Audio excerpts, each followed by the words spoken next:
সুস্বাস্থ্য কেন্দ্রে মেয়াদ উত্তীর্ণ ওষুধ।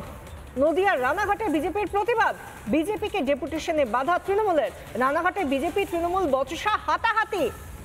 সুস্বাস্থ্য কেন্দ্রে মেয়াদ উত্তীর্ণ ওষুধ, এই ইস্যুকে সামনে এনে নদিয়ার রানাঘাটে বিজেপির প্রতিবাদ, বিজেপিকে ডেপুটেশনে বাধা দেয় তৃণমূল, এমনই অভিযোগ। রানাঘাটে বিজেপি তৃণমূল বচসা, তার থেকে হাতাহাতি।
একদিকে ওষুধ কেলেঙ্কারি, যেখানে দেখা যাচ্ছে, যেখানে অভিযোগ করা হচ্ছে সুস্বাস্থ্য কেন্দ্রে মেয়াদ উত্তীর্ণ ওষুধ দেওয়া হচ্ছে, এবং সেই বিষয়কে সামনে রেখেই বিজেপির প্রতিবাদ। নদিয়া রানাঘাটের ঘটনা।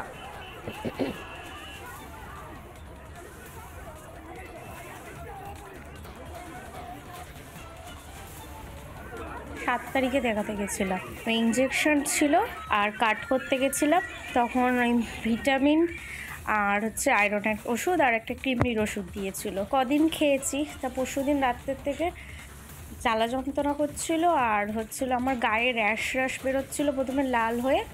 ভেবেছিলাম প্রথমে নর্মাল ব্যাপার, তারপরে একটা চুলকাতে দেখি প্রচণ্ড রক্ত বেরিয়ে যায়, এরকম করে সারা শরীরে।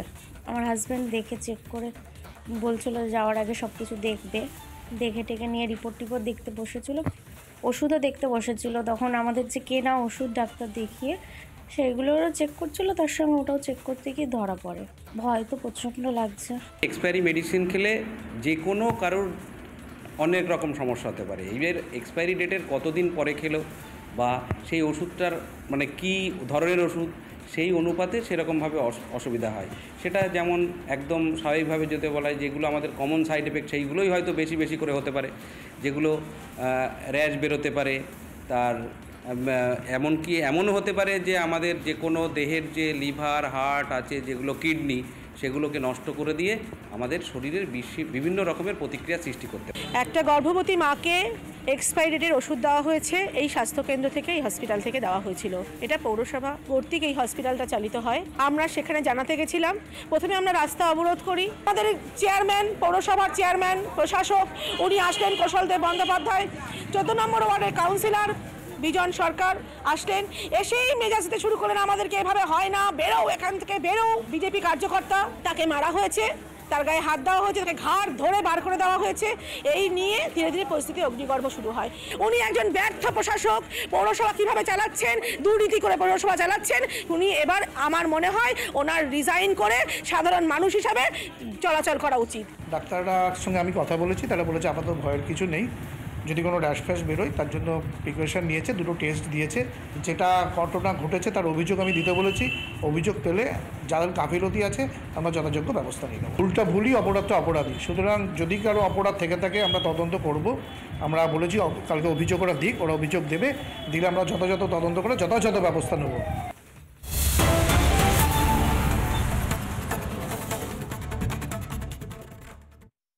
নানা ধরনের কন্টেন্ট দেখার জন্য লাইক করুন, শেয়ার করুন আমাদের ফেসবুক পেজ, সাবস্ক্রাইব করুন আমাদের ইউটিউব চ্যানেল। পাশাপাশি অন্যান্য ব্রেকিং নিউজের জন্য অবশ্যই চোখ রাখুন রিপাবলিক বাংলায়।